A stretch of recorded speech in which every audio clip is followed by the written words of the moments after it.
Hello everyone.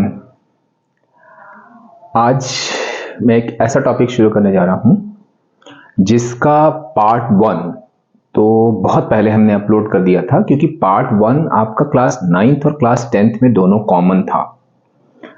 Part two part one का ही थोड़ा सा एक्सटेंशन है जिस पर आज हम फोकस करेंगे, which is meant for only for class 10th। 9th वाले बच्चे अगर देख रहे हैं इस वीडियो को तो वो सिर्फ पार्ट वन पे फोकस करेंगे, जहां पर हमने आपको, चलिए टॉपिक का नाम बता देते हैं, पीरियोडिक टेबल स्टार्ट किया था। तो पीरियोडिक टेबल का बेसिक फंडा तो वही शुरुआत का जो था।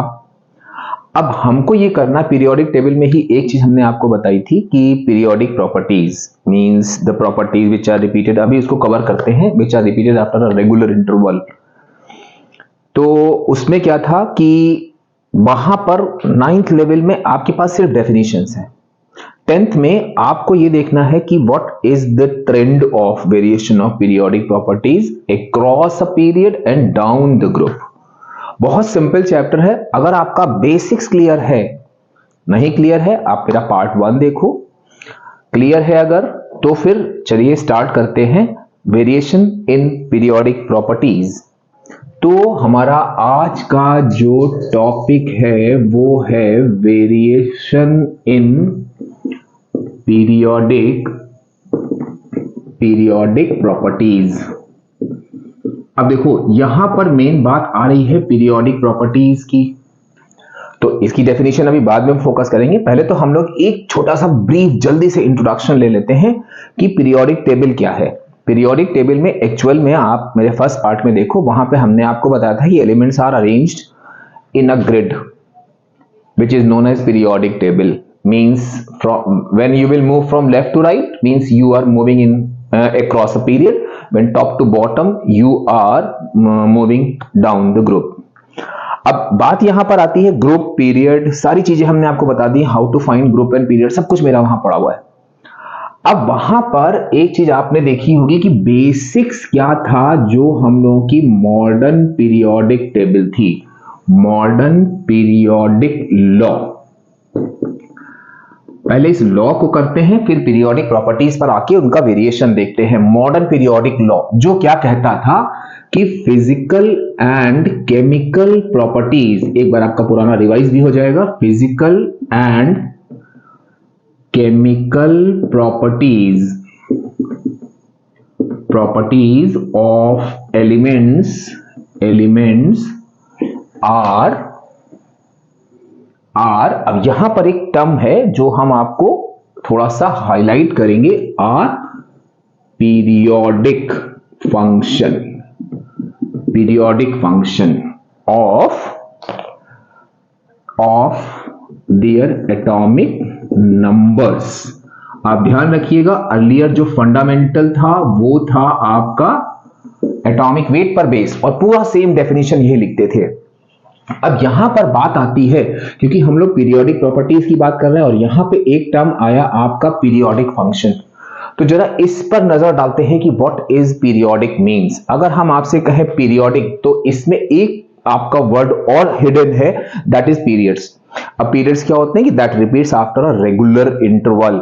तो यहां पर क्या हो गया कि जितने भी एलिमेंट्स होते हैं उनकी फिजिकल और chemical properties means any property is repeated after a regular interval. जब आपने देखा होगा, फर्स्ट पार्ट में नहीं देखा है तो आप देख लो, एलिमेंट्स को हम लोग अरेंज करते थे तो वो increasing order of their atomic numbers थे, और आपने देखा होगा कि एक रेगुलर इंटरवल के बाद एलिमेंट्स की प्रॉपर्टीज में रिपीटेशन हो रहा था।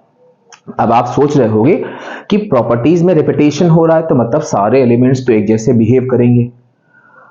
तो यहां पर एक और टर्म आता है, that is called periodicity. Periodicity वो प्रॉपर्टी होती है जिसके बेसिस पर क्या होता है कि एक रेगुलर इंटरवल के बाद आपकी प्रॉपर्टीज में रिपीटेशन होता है। ठीक, अब हुआ क्या, आपने सारे एलिमेंट्स को अरेंज कर लिया एज पर एटॉमिक नंबर। अब मान लो हमने कोई एलिमेंट यहां पर लिया, उसके नीचे एक एलिमेंट है, फिर उसके नीचे एलिमेंट है, प्रॉपर्टीज में वेरिएशन होगा एक रेगुलर इंटरवल के बाद, मतलब कि जो प्रॉपर्टी, चलो इसको हम क्या करते हैं, एक छोटा सा वो बना लेते हैं, हाइड्रोजन हीलियम हम लोगों ने देखा था, फिर हमने आपको इसको याद करने का तरीका भी बताया था। Happy Henry likes beer but can not obtain fresh and neat. Then naughty magpie always sing personal songs clearly, और हमने आपसे ये भी कहा था कि इसको आप एक पोएम समझो और रिटन बाय कक्का, तो कक्का नीचे लिख दो। अब देखो, हम अगर बात करें कि यहां पे हमने लिया 1, यहां 3, यहां 11, यहां 19। अब हम बात कर रहे हैं कि what is the cause of this periodicity. अब हमने आपसे कहा कि ये आपका 1A ग्रुप था which is called alkali metals, जो जो टर्म्स आते जाएंगे वो हम आपको बताते जाएंगे।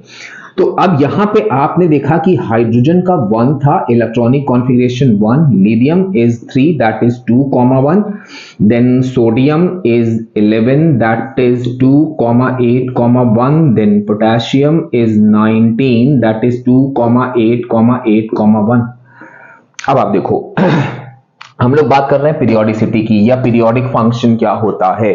हम लोगों ने देखा कि while we are moving down the group, आप देखो ना, इनके number of valence electron same है, दैट इज द मेन, मतलब कि इलेक्ट्रॉनिक कॉन्फ़िगरेशन सेम होता है। How? By same outer most shell electron या same valence electron, that is the main reason behind the variation in properties. अब आप देखो भाई, ये प्रॉपर्टी इसमें भी है, इसमें भी है, इसमें भी है, इसमें भी है। अब क्या होगा कि भाई कोई भी प्रॉपर्टी हम लेते हैं तो या तो इंक्रीजिंग ऑर्डर में होता है या डिक्रीजिंग ऑर्डर में होता है। अगर हम लोग अपने ऊपर ही लें, हमने कहा कि आपको अपने क्लास के जितने भी आपके कलीग्स हैं उनको आपको हाइट वाइज अरेंज करना है, तो हाइट वाइज अरेंज करने का एक ही फंडा तो होगा, 2 फंडे होंगे कि तो आप पहले सबसे छोटा बच्चा शुरू करो, फिर उसके बाद धीरे धीरे करके लंबाई बढ़ाते जाओ, या फिर पहले लंबा बच्चा शुरू करो, धीरे धीरे लंबाई कम करते जाओ, इधर इंक्रीजिंग ऑर्डर और इन डिक्रीजिंग ऑर्डर। तो that is called gradation in properties. तो यहां पर क्या होता है कि while you will move from left to right across a period और top to bottom in the periodic table, there is a gradation in periodic properties. Gradation means either they are in increasing order or they are in decreasing order. तो ये छोटी चीज हो गई हम लोग की पीरियोडिसिटी की। पीरियोडिसिटी क्या होती है, अब हम लोग यहां पर एक हम आपको टर्म बताएंगे, इससे पहले कि हम यहां पर वेरिएशंस ऑफ पीरियोडिक प्रॉपर्टीज पर हम आए, इससे पहले हम आपको एक टर्म बताएंगे। देखो भाई, मेरा सोचना ये, हम तो हर बार कहते हैं ये चीज कि कोई भी चैप्टर आप पढ़ रहे हो तो ईच एंड एवरी टर्म्स और terminology should be crystal clear in your mind, बिल्कुल क्लियर होना चाहिए। अब यहां पर अभी आप देखोगे जब आप वेरिएशन पढ़ोगे, भाई देखो 9th में तो ये था नहीं, 9th में सिंपल सा पीरियोडिक प्रॉपर्टीज, उनकी डेफिनेशन आपने रट ली, काम खत्म हो गया।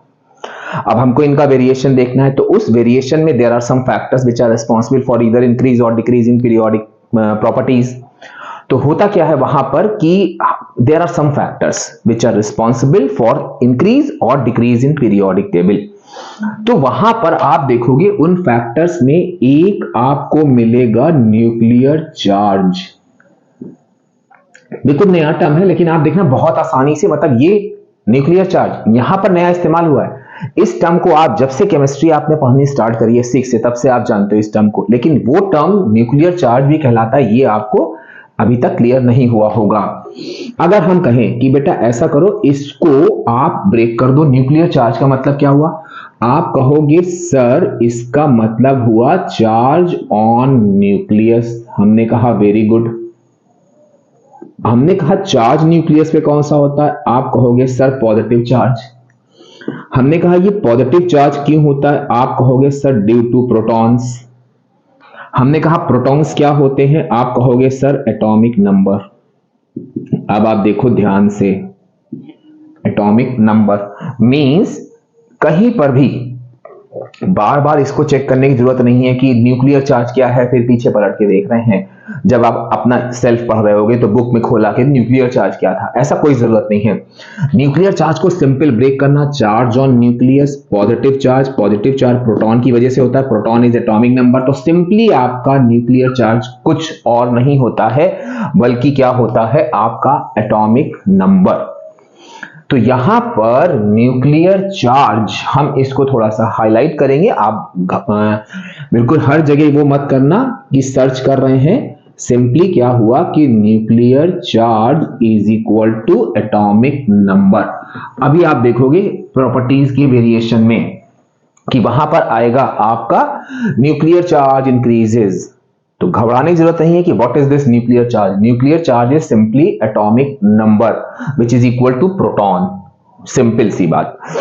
तो इसी तरह से मतलब बहुत ही सिंपल तरीकों से जो है, और बहुत ज्यादा डिटेल में आपको स्टडी करने की जरूरत नहीं है। थोड़ा सा ब्रेन को एक्टिव रखो। इस तरह से बहुत सारी डेफिनेशंस आपकी होंगी जो सिंपली आप उस वर्ड को लो और ब्रेक करते जाओ, ब्रेक करते जाओ, ब्रेक करते जाओ, आपकी एग्जैक्ट डेफिनेशन निकल आएगी। तो ये हो गया हम लोगों का एक टर्म न्यूक्लियर चार्ज। अब जरा हम आते हैं यहां पर, हम लोग मेन टॉपिक ही है हम लोगों का वेरिएशन इन पीरियोडिक प्रॉपर्टीज। तो जरा हम लोग देखते हैं कि ये पीरियोडिक प्रॉपर्टीज होती कौन सी हैं। एक एक डेफिनेशन लेकर चलेंगे, और ये तो 9th में आप पढ़ ही चुके हो कि पीरियोडिक प्रॉपर्टी में एक होता है आपका एटॉमिक साइज, एक होता है आपका आयोनाइजेशन पोटेंशियल, और ये हमने आपको पहले ही बताया था कि इसका शॉर्ट फॉर्म ऑफ आईपी लिख सकते हो, कैपिटल आई कैपिटल पी। फिर उसके बाद एक होता है आपका इलेक्ट्रॉन एफिनिटी, इसको भी आप शॉर्ट में लिख सकते हो EA। बस केवल इन दोनों के शॉर्ट फॉर्म एक्सेप्टेड है काउंसिल में, बाकी नहीं पूरा लिखना होगा। फिर एक आपकी आती है इलेक्ट्रोनेगेटिविटी, थोड़ा 9th का आपको दिमाग में आता जा रहा होगा। और एक होता है आपका non metallic and metallic character. कुछ फिजिकल प्रॉपर्टीज भी हैं जो हम आपको एज अ रेफरेंस बता देंगे कि आप कैसे निकालना, पहले इनको आप अच्छे से फोकस करो। अब इन पर बेस क्वेश्चन की बात आती है तो एटॉमिक साइज में सबसे पहली चीज आपकी डेफिनेशन बहुत पूछी जाती है। जितनी भी पीरियोडिक प्रॉपर्टीज है सबकी डेफिनेशन नंबर 1, नंबर 2 इनका ट्रेंड क्या होता है, जो कि हम इंपॉर्टेंट क्वेश्चन करके कवर कर चुके हैं, लेकिन वो आप बाद में पढ़िएगा। पहले आप अपने बेसिक्स क्लियर करिए। वो एग्जाम के लिए सही है कि जब आपको ये पता करना होता है कि what type of various question which are asked in periodic properties या पीरियोडिक टेबल या चैप्टर 1। तो एटॉमिक साइज पहले हम इनकी डेफिनेशन करेंगे, फिर उनके फैक्टर्स देखेंगे। फैक्टर्स के बाद 5 प्रॉपर्टीज हैं। बहुत लंबा वीडियो नहीं करेंगे, बिल्कुल इन डेप्थ में जाएंगे, भले ही हमको 2 प्रॉपर्टीज क्यों ना कवर करनी पड़े। तो यहां पर क्या हुआ कि हम पहले इनकी डेफिनेशन पर जाएंगे, फिर इनके ट्रेंड्स पर जाएंगे, फिर उनके फैक्टर्स देखेंगे, और फिर कुछ रिलेटेड क्वेश्चन जो 1 मार्क्स के लिए बहुत ही मतलब 79 पर रोकने वाले क्वेश्चन हैं, इस टाइप के कुछ हम चीजें देखेंगे। तो हम सबसे पहली अपनी पीरियोडिक प्रॉपर्टीज पर, अच्छा पीरियोडिक प्रॉपर्टीज की डेफिनेशन तो आपको मालूम ही है कि the properties of elements that are repeated after a regular interval. बेटा ध्यान रखना, रेगुलर इंटरवल यहां पर की टर्म है, क्योंकि अदरवाइज उसके बिना पीरियोडिसिटी आ ही नहीं पाएगी। और पीरियोडिक प्रॉपर्टीज ये होती हैं। एक एक प्रॉपर्टी हम लोग लेकर चलेंगे। पहली प्रॉपर्टी हम लेते हैं एटॉमिक साइज। अब देखो भाई, बहुत सिंपल सी चीज है। हमने भाई साइज का मतलब क्या हुआ? साइज का मतलब जैसे मान लिया हमने कहा कि आपकी हाइट कितनी है, तो ऐसा तो है नहीं कि आपने कहीं भी स्केल रखा और कहीं से कहीं तक नाप लिया, सर इतनी। आप क्या करोगे, जो एक्चुअल हाइट होती है वो होती है from toe to head. Toe मतलब कहीं ना कहीं से कोई चीज आपकी स्टार्टिंग है, और हेड मतलब कहां पर एंडिंग है। ये चीज आपको बहुत ध्यान रखनी है, क्योंकि इस डेफिनेशन में एक वही छोटा सा टर्म मिस हो जाता है। हमने कहा एटॉमिक साइज। अब अगर हम कोई एटम के बारे में बात करें तो आप कहोगे सर देखिए ये न्यूक्लियस होता है, और ये देखिए उसमें नंबर ऑफ शेल्स होती हैं। हमने कहा बेटा इसका साइज कितना होगा? आपने कहा sir from centre to nucleus, sorry from centre to outer most shell. बस हमने काट दिया। आप देखो भले न्यूक्लियस बहुत छोटा होता है, लेकिन उस न्यूक्लियस का एक सेंटर होता है। तो यहां पर एक्चुअल अगर हम कहें कि ये एटम बिगिन कहां से हो रहा है, आप कहोगे सर न्यूक्लियस से। हमने कहा न्यूक्लियस में कहां से, क्योंकि न्यूक्लियस तो गोल होता है, उसके सेंटर से। हमने कहा वो कहां तक जाता है, तो आप कहोगे कहां एंड होता है, आप कहोगे सर आउटर मोस्ट शेल में खत्म होता है। तो डेफिनेशन क्या बनी? डेफिनेशन बनी the distance from centre of nucleus to outer most shell. तो यहां पर हमको यही सब छोटी छोटी माइन्यूट चीजें ध्यान रखनी है, वरना एटॉमिक साइज की डेफिनेशन में ऐसा कुछ है ही नहीं। तो यहां पर क्या होगा कि द डिस्टेंस फ्रॉम अब देखो की टर्म आया है तो हम जैसा हम हर बार करते हैं, centre of nucleus to outermost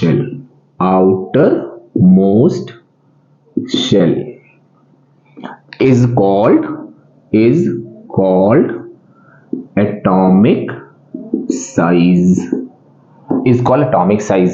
अब देखो भाई यहां पर हो गया कि ये हो गई सिंपल सी डेफिनेशन। अब हम लोग अगर इसके ट्रेंड की बात करें या उन पर जो भी आपकी मतलब उनके जो फैक्टर्स हैं which are responsible for either increase or decrease in periodic table. अब एक चीज आपको और ध्यान रखनी है, ये हमने अपने पॉइंट्स टू रिमेंबर वाले उसमें बताया था आपको कि ट्रेंड क्या होता है अक्रॉस अ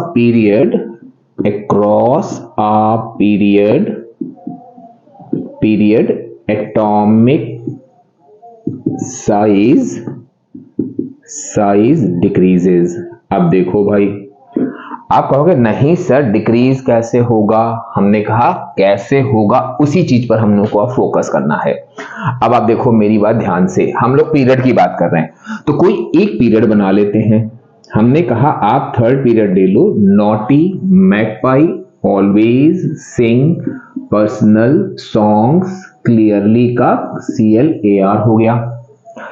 अब आपने कहा सर देखिए आप ये चीज थोड़ा सा हमको नहीं समझ में आ रहा है क्योंकि हमारे हिसाब से साइज होना चाहिए सेम। हमने कहा अच्छा जितनी पीरियोडिक प्रॉपर्टीज हैं वो नोबल गैसेस पे नहीं लगेंगी क्योंकि वो उनका ऑक्टेट कंप्लीट होता है।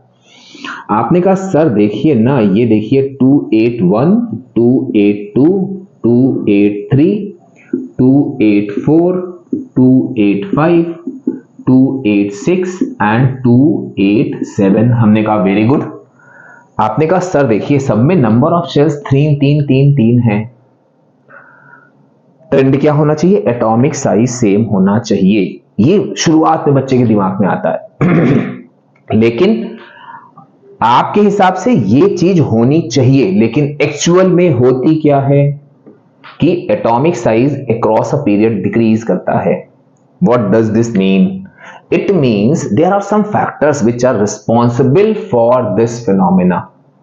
इसीलिए हमने आपसे शुरुआत में कहा था कि होता क्या है कि कुछ फैक्टर्स होते हैं जो इन प्रॉपर्टीज के वेरिएशन के लिए रिस्पॉन्सिबल होते हैं। तो अब भाई नॉर्मली हमें क्या दिख रहा है, वो तो आपने भी देखा हमने भी देखा कि भाई नंबर ऑफ शेल्स सेम है, एक न्यूक्लियस होगा 3 शेल बनाएंगे, हमारा सारे एटम का स्ट्रक्चर बन गया। तो न्यूक्लियस और आउटरमोस्ट शेल की डिस्टेंस सेम होनी चाहिए। लेकिन ट्रेंड क्या है कि across a period atomic size decrease करता है। इसका मतलब क्या हुआ कि कुछ ना कुछ एटम के अंदर ऐसा फैक्टर होगा which are responsible for this trend. Actual trend ये होना चाहिए कि सेम होना चाहिए साइज, लेकिन होता क्या है कि डिक्रीज करता है। मींस कुछ फैक्टर्स हैं जो रिस्पॉन्सिबल हैं। तो हम लोग जरा अब पहले एटॉमिक साइज के उन फैक्टर्स पर आते हैं which are responsible for decrease in periodic properties. तो हम लोग अब यहां पर आते हैं कि फैक्टर्स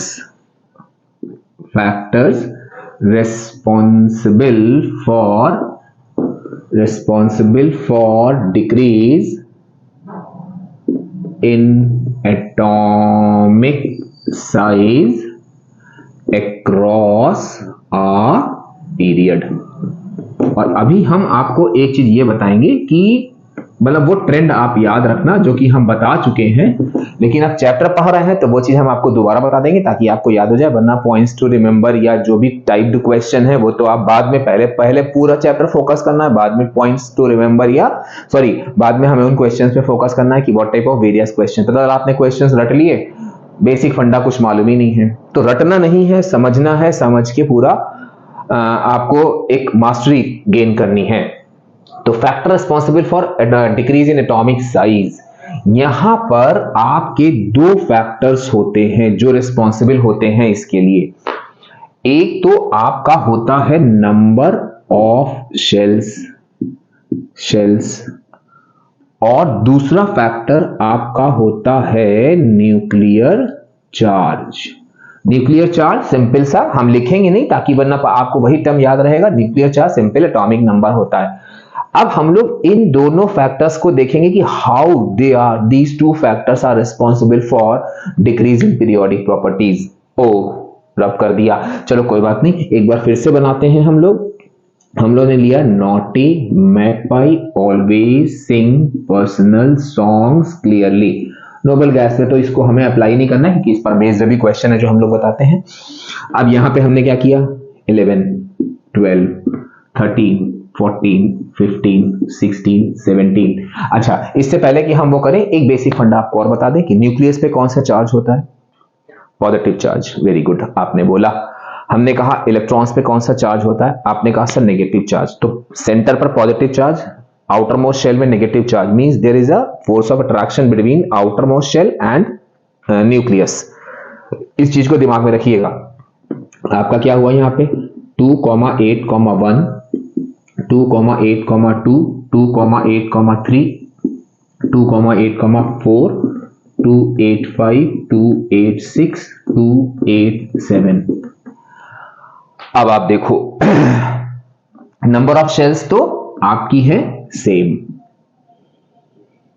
पहले हम लोग ये देखते हैं कि ये दोनों फैक्टर्स किस तरह से पीरियोडिक पीरियड्स में वैरी करते हैं। उसके बाद हम लोग देखते हैं कि हाउ दे आर रिस्पॉन्सिबल। अब हमने कहा बेटा जरा नंबर ऑफ न्यूक्लियर चार्ज बताना। अब देखो भाई 11 12 13 14 15 16 17 18 that is nuclear charge increase कर रहा है, means number of shell same होती है और न्यूक्लियर चार्ज जो है आपका इंक्रीज करता है अक्रॉस अ पीरियड।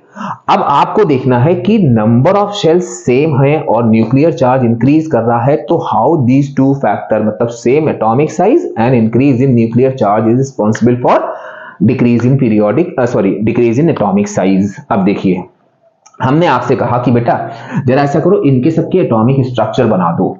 तो आपने कहा सर देखिए ये न्यूक्लियस हुआ, इस पर 11 चार्ज है, ठीक, मींस 11 प्लस चार्ज है। अब 3 सर ये शेल हो गए 1 2 3 और यहां पर आउटर मोस्ट शेल में एक इलेक्ट्रॉन है। अब आपको ध्यान देना है, एक सारे नहीं बनाते हैं, यहां पे 12 प्लस हुआ और 1 2 3 2 हैं। फिर हमने यहां लिया कोई भी थोड़े से ले लेते हैं, 15 लिया प्लस चार्ज 1 2 3 मींस 1 2 3 4 5। फिर जरा 7 पे आ जाते हैं, यहां पे 17 है 1 2 3 1 2 3 4 5 6 7। अब आप देखो लेफ्ट से राइट जाने में न्यूक्लियर चार्ज बढ़ रहा है, ठीक। न्यूक्लियर चार्ज बढ़ने के साथ आप ध्यान से देखो कि आउटर मोस्ट शेल के इलेक्ट्रॉन्स भी बढ़ रहे हैं, ठीक। मतलब न्यूक्लियर चार्ज इंक्रीज कर रहा है और आपका आउटर मोस्ट शेल के इलेक्ट्रॉन्स भी इंक्रीज कर रहे हैं। तो क्या होगा कि ये पॉजिटिव चार्ज इस नेगेटिव चार्ज को अपनी तरफ एक अट्रैक्शन फोर्स से अट्रैक्ट करेगा। अब देखो यहां पर सेंटर में 11 पॉजिटिव चार्ज थे लेकिन आउटर मोस्ट शेल में केवल एक इलेक्ट्रॉन था। तो आप देखो कि ये 11 चार्जेस इस एक इलेक्ट्रॉन को, ठीक, अपनी तरफ अट्रैक्ट करेंगे, ठीक, बहुत ही कम फोर्स ऑफ अट्रैक्शन से। लेकिन जैसे जैसे जैसे जैसे हम आगे बढ़ते जाएंगे, हम यहां बढ़े, न्यूक्लियर चार्ज बढ़ रहा है जिससे आउटर मोस्ट शेल के इलेक्ट्रॉन भी बढ़ रहे हैं, तो इस न्यूक्लियस और आउटर मोस्ट शेल के बीच में अट्रैक्शन फोर्स बहुत ज्यादा होगा, क्योंकि न्यूक्लियर चार्ज बढ़ा, नंबर ऑफ वैलेंस इलेक्ट्रॉन भी बढ़े तो फोर्स ऑफ अट्रैक्शन बढ़ेगा। तो न्यूक्लियस से आउटर मोस्ट शेल के बीच में फोर्स ऑफ अट्रैक्शन बढ़ा तो साइज ऑटोमेटिकली छोटा हो जाएगा। तो ये आपका है फैक्टर कि न्यूक्लियर चार्ज इंक्रीज करता है, आउटर मोस्ट शेल के इलेक्ट्रॉन भी इंक्रीज करते हैं। तो अब इससे क्या होता है कि आउटर मोस्ट शेल और न्यूक्लियस के बीच में अट्रैक्शन फोर्स इंक्रीज कर जाएगा। तो यहां पर क्या होता है कि न्यूक्लियर चार्ज इंक्रीजेस, ये आपका गिव रीजन का बहुत इंपॉर्टेंट क्वेश्चन है कि atomic size decreases across a period, give reason. तो आप क्या लिखोगे, because nuclear across a period number of shells remain same.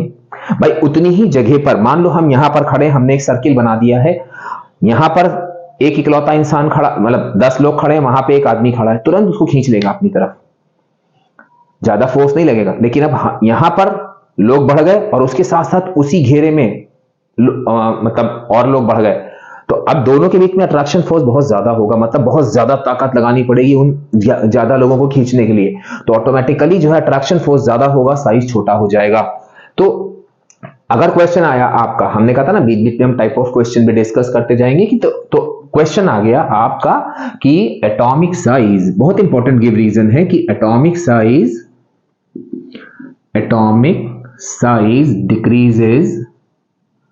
decreases across a period।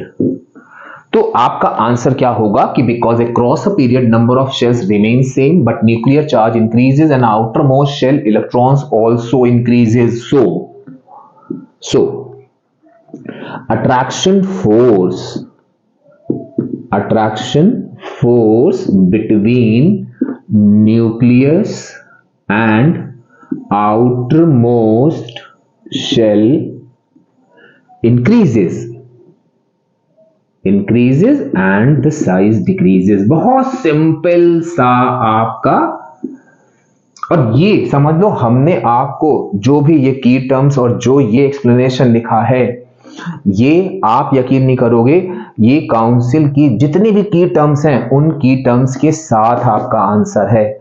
कोई भी आपका इसमें अगर ये क्वेश्चन आया, आपने ये आंसर लिखा, कोई भी एक मार्क्स भी आपका हिला नहीं पाएगा, ये हम गारंटी ले रहे हैं।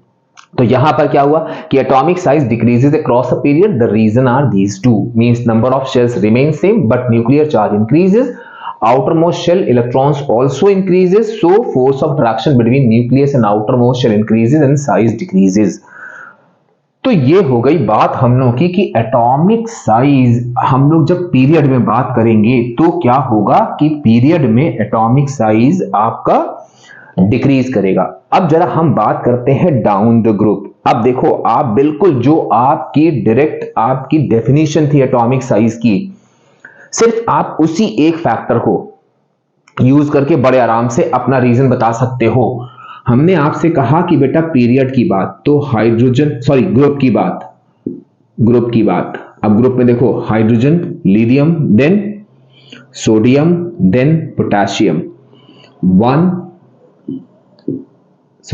3, 11 एंड देन 19। हमने कहा बेटा जरा इनका इलेक्ट्रॉनिक कॉन्फ़िगरेशन बना दो, तो ये तो 1 ही होगा, ये आपका 2,1 होगा, ये 2,8,1 होगा, ये आपका 2,8,8,1 होगा। हमने कहा जरा बेटा इनका स्ट्रक्चर बना दो। आपने कहा अरे सर बड़ा आसान, देखिए न्यूक्लियस और एक ही शेल है। सर देखिए ये न्यूक्लियस और यहाँ पे 2 शेल है। सर ये न्यूक्लियस और ये 1, 2, 3 शेल हो गए। सर ये न्यूक्लियस 1, 2, 3, 4 शेल हो गए। What is the definition of, बहुत आसान, आराम से गिव रीजन निकाल लोगे।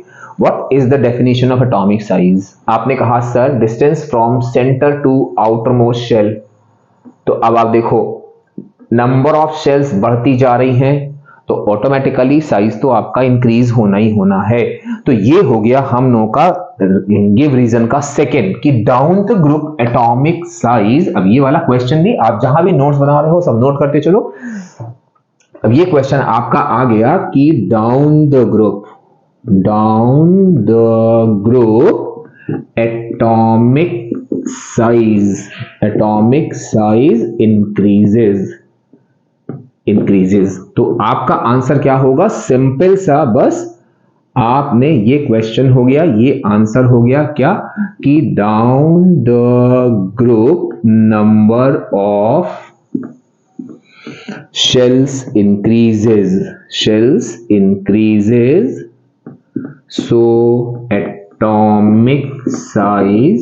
क्योंकि ये आप देख रहे होगे कि ये ट्रेंड आपका डायरेक्टली डेफिनेशन को फुलफिल कर रहा है कि distance from centre of nucleus to outer most shell.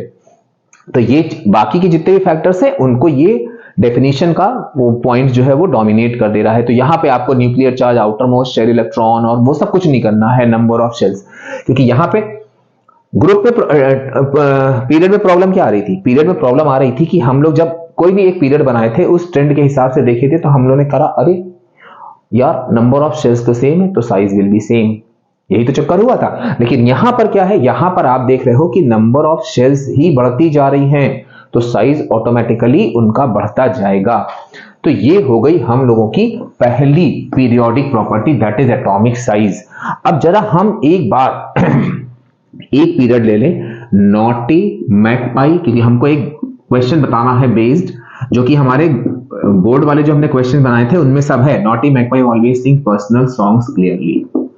अब देखो बात यहां पर आती है कि ये हमारा मेटल होगा, ये हमारा नॉन मेटल होगा। अब हम आपसे कहें कि अक्रॉस अ पीरियड ट्रेंड क्या था कि एटॉमिक साइज जो है वो आपका डिक्रीज करता है, मतलब कि इसका साइज बड़ा होगा, जैसे जैसे हम इधर की तरफ बढ़ते जाएंगे वैसे वैसे हमारा साइज जो है एटम का छोटा होता जाएगा। ठीक, ये हो गए मेटल्स, मतलब कि यहां पर जितने भी मेटल्स हैं उनका, ये भी आपका 1 मार्क्स में क्वेश्चन आता है जिसके लिए हम ये चीज समझा रहे हैं। जितने भी मेटल्स, देखो भाई आप बुक से पढ़ लिए, सब कुछ समझ में भी आ गया, लेकिन जब कोई इस तरह से एक्सप्लेन करता है तो हर तरह के क्वेश्चन आपके दिमाग में आते हैं।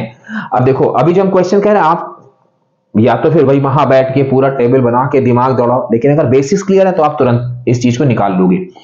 इसका मतलब मेटल्स जो होंगे उनका एटॉमिक साइज, जितने भी मेटल्स हैं उनका एटॉमिक साइज होगा लार्जर, सबसे sorry across a period atomic size जो है इनका लार्जेस्ट होगा। और जितने भी आपके हैलोजन्स हैं तो इनका जो है एटॉमिक साइज, इनका एटॉमिक साइज जो है वो आपका होगा स्मॉलेस्ट, स्मॉलेस्ट, यानी कि जो मेटल्स हैं खास करके जो आपके एल्कली मेटल्स हैं वो लार्जेस्ट एटॉमिक साइज के होते हैं, और जो ये हैं ये आपके जो हैलोजन्स हैं, ये हैलोजन्स जो हैं वो आपके साइज में छोटे होंगे।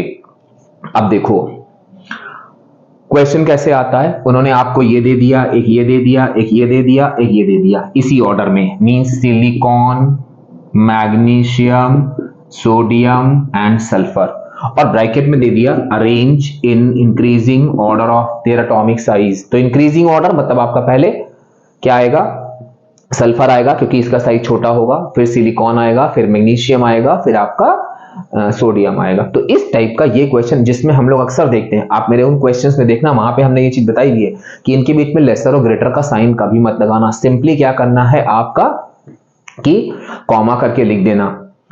अच्छा, क्योंकि अक्सर साइन में हम लोग देखते हैं कि ऑर्डर सही है, साइन बच्चा गड़बड़ कर देता है ग्रेटर और लेसर के साइन में। अब ये हो गई हम लोग की पहली प्रॉपर्टी। अब जब हमने कहा ये हो गई पहली प्रॉपर्टी तो आपने हमको रोका, आपने कहा अरे सर सर सर, आपने कहा था कि हम, या अभी जितने भी आपने एग्जाम्पल लिए वो एल्कली मेटल से स्टार्ट करें, मतलब जैसे सोडियम से स्टार्ट किया था और सर आपने जाके जो है क्लोरीन पे खत्म कर दिया, सर नोबल गैसेस तो छोड़ दी। मैंने कहा वेरी गुड, बहुत ध्यान से देख रहे हो।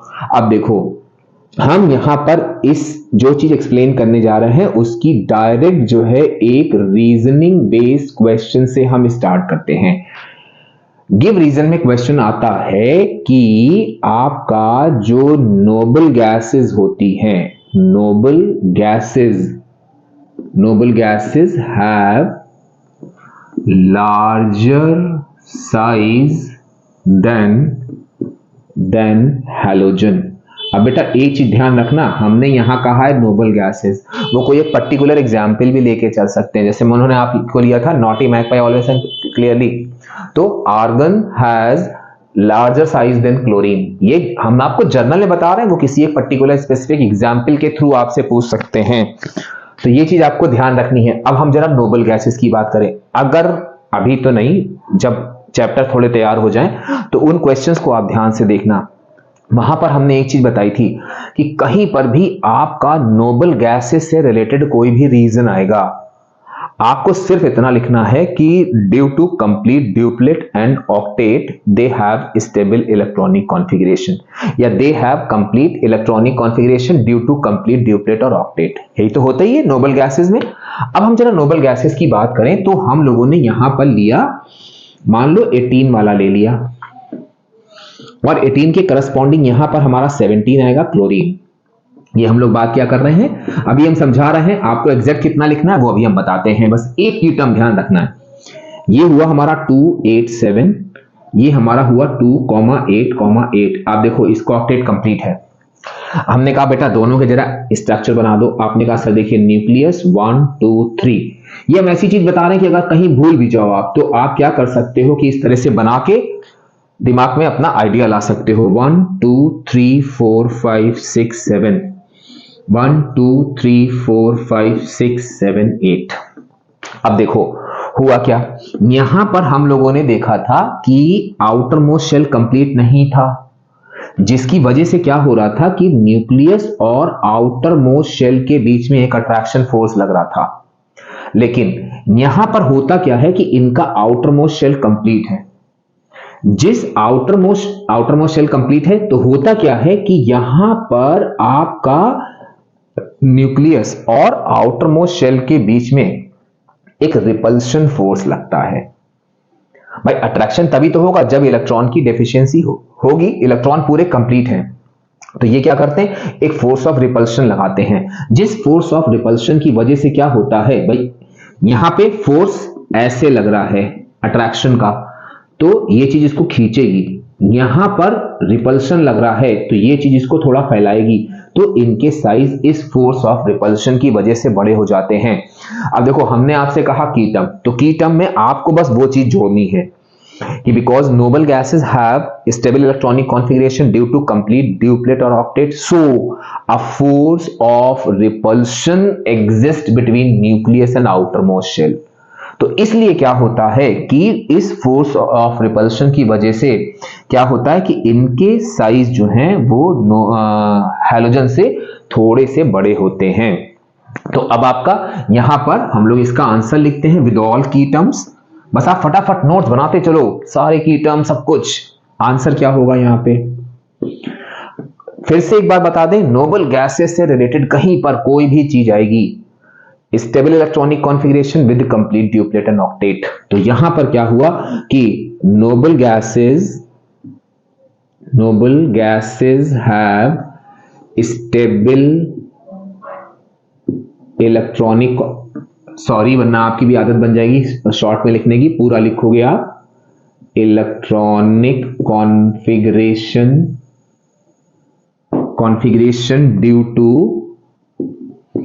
ड्यू टू कंप्लीट ड्यूप्लेट और octet, so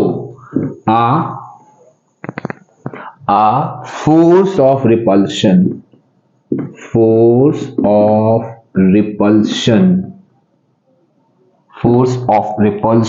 exists between nucleus and outermost shell।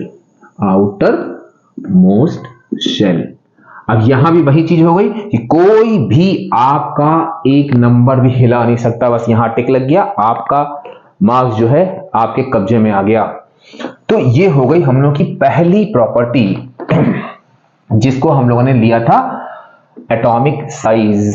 तो ये एटॉमिक साइज का आप ये कह सकते हो कि हम दोनों लोगों ने मिलकर उसका पूरा पोस्टमार्टम कर दिया, A to Z सारे क्वेश्चन वही आएंगे। अब हम अपनी सेकेंड प्रॉपर्टी पर आते हैं। हमने कहा था भाई थोड़ी सी मेरी आदत है कि चीजों को इतना खींच के इन डेप्थ में जाके बच्चों को समझा दो कि वो लाइफ टाइम उनको याद हो जाए, इसीलिए अभी सारी प्रॉपर्टीज कवर नहीं करेंगे वरना बहुत लंबा 1-1.5 घंटे का वीडियो बन जाएगा। हम सिर्फ आपको दो प्रॉपर्टी, सेकेंड पार्ट में हम बाकी की इन 3 प्रॉपर्टीज को, अब देखिए और मेरा यकीन करिए आप देखिएगा ये 2 प्रॉपर्टी आप इन डेप्थ जितना भी अभी हमने बता रहे हैं बिल्कुल इन डेप्थ चले जाओ, इनमें फिर कुछ भी नहीं है, हम सिर्फ बताते जाएंगे, आप देखोगे आंसर्स ऑटोमेटिकली आपके दिमाग में आते जाएंगे, ये हम गारंटी ले रहे हैं। तो हम जरा सेकेंड प्रॉपर्टी पे आते हैं। सेकेंड प्रॉपर्टी है आपका आयोनाइजेशन पोटेंशियल। आयोनाइजेशन पोटेंशियल, अब बेटा देखो बहुत ध्यान से देखना एक चीज को। आयोनाइजेशन पोटेंशियल एक्चुअल में अ काइंड ऑफ एनर्जी होती है, ठीक। अब यहां पर क्या हुआ कि amount of energy, amount of energy. अब इसके बाद जो इलेक्ट्रॉन एफिनिटी है इसमें बस एक छोटे से, और आयनाइजेशन पोटेंशियल इसमें बस जस्ट रिवर्स टर्म्स रखते हैं। बस ये आपको ध्यान रखना है कि हम लोगों ने अक्सर देखा कि डेफिनेशन होती है इलेक्ट्रॉन एफिनिटी की, बच्चा उस टर्म की वजह से आयनाइजेशन पोटेंशियल की डेफिनेशन लिखता है। आप नहीं लिखोगे, हमें मालूम है, लेकिन ये कॉमन मिस्टेक हम लोग ऑब्जर्व करते हैं, इसलिए मेरा फर्ज बनता है कि हम आपको बता दें कि ये गलतियां, आप इन चीजों में ज्यादा फोकस करना जहां पर हम बता रहे हैं कि बच्चों की कॉमन मिस्टेक बहुत होती है। Amount of energy required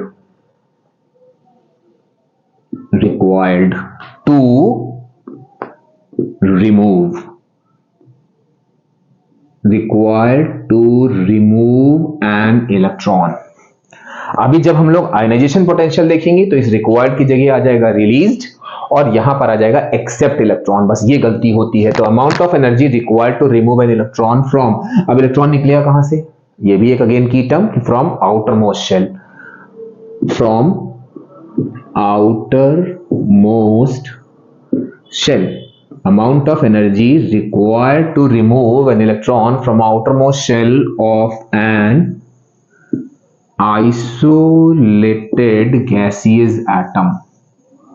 gaseous atom, ये मतलब ऐसे गैसियस, कोई भी आप एलिमेंट ले लो, वो गैसियस एटम, गैसेस के फॉर्म में होना चाहिए। उसके संग आइसोलेटेड मींस कहीं भी किसी के संग उसने कंबाइन ना किया हो। तो isolated gaseous atom is called ionization potential. अब देखो यहां पे भी हम लोग बात करें, पहली चीज इसमें डेफिनेशन आती है, दूसरी चीज ये पूरा स्टेटमेंट दिया होगा और वो आपसे कहेंगे state one word for the phrase given below. तो आपको ध्यान रखना है रिक्वायर्ड, क्योंकि अभी हम देखेंगे इलेक्ट्रॉन एफिनिटी की डेफिनेशन भी होती है कि the amount of energy released when an atom. तो अमाउंट ऑफ एनर्जी से कंफ्यूज नहीं होना है आपको, वो तो दोनों में कॉमन है। मेन कंफ्यूजन वाली चीज आती है रिक्वायर्ड और रिलीज्ड में। तो आयनाइजेशन पोटेंशियल में amount of energy released when an atom in gaseous state accepts electron, just opposite होता है, बस थोड़ा सा लैंग्वेज का हेर फेर है जो कि आप लोग बहुत अच्छे से कर लोगे। तो ये हो गया हम लोग का आयनाइजेशन पोटेंशियल। अब यहां पर हम बात करें कि इस आयनाइजेशन पोटेंशियल के फैक्टर्स क्या हैं।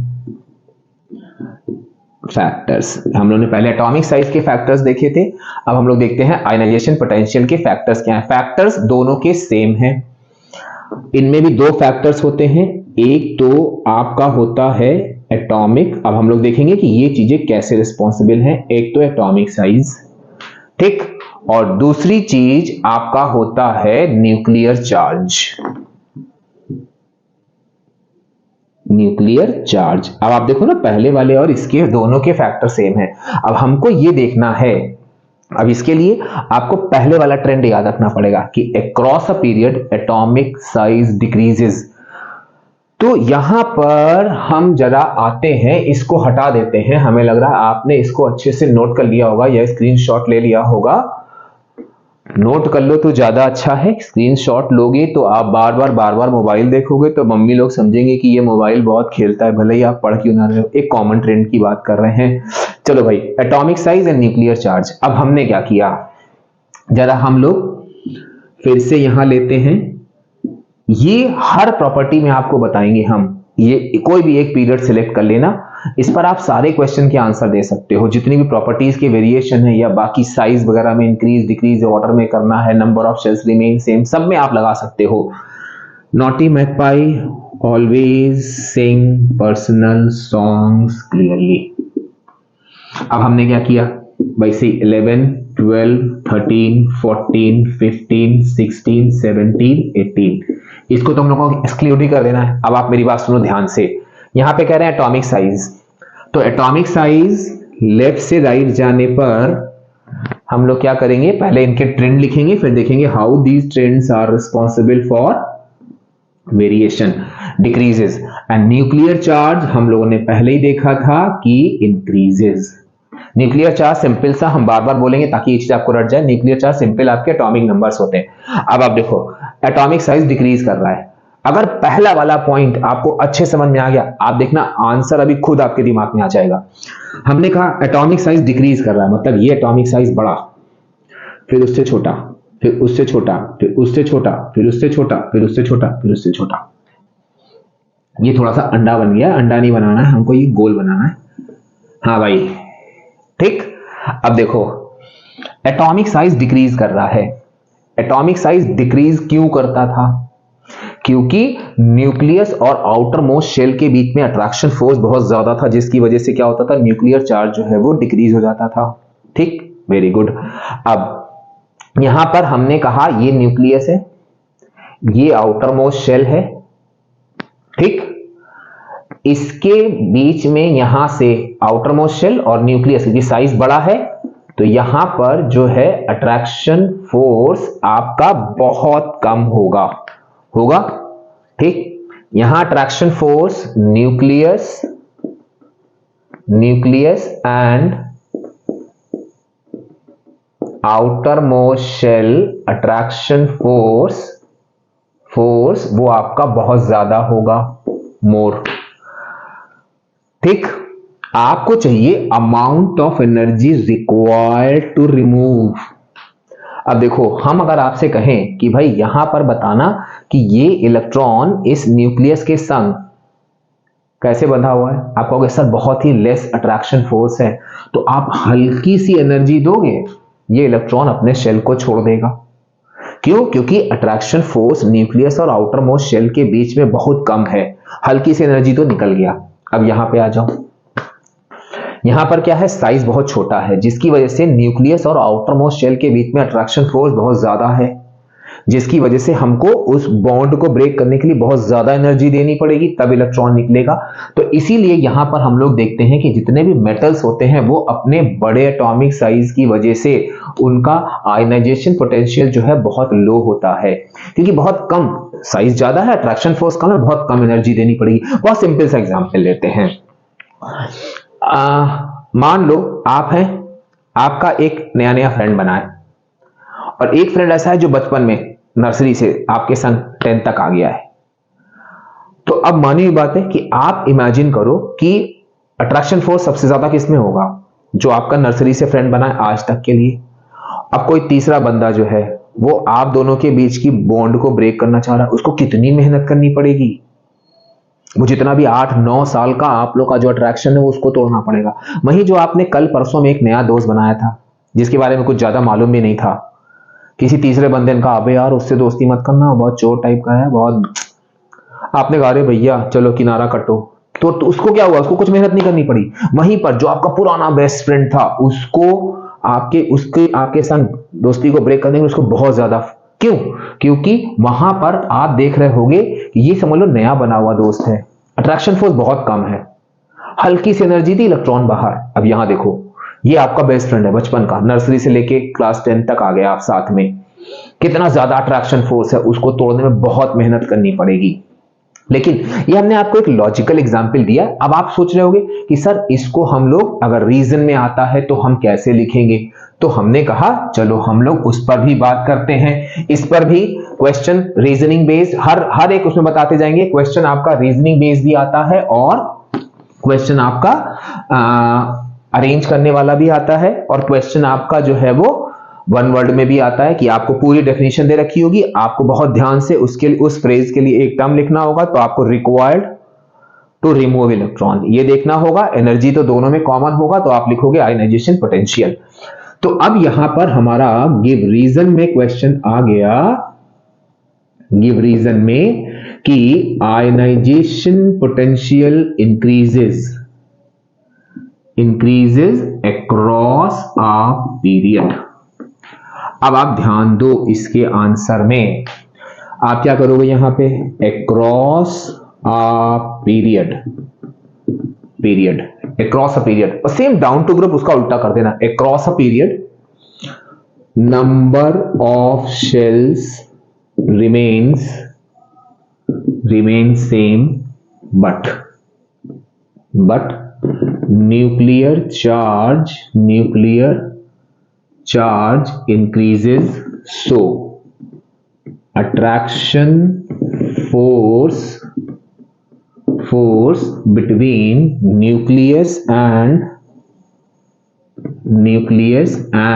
outermost shell increases। आप समझ लो भाई एटॉमिक साइज वाला ही पूरा आप वो लिख रहे हो,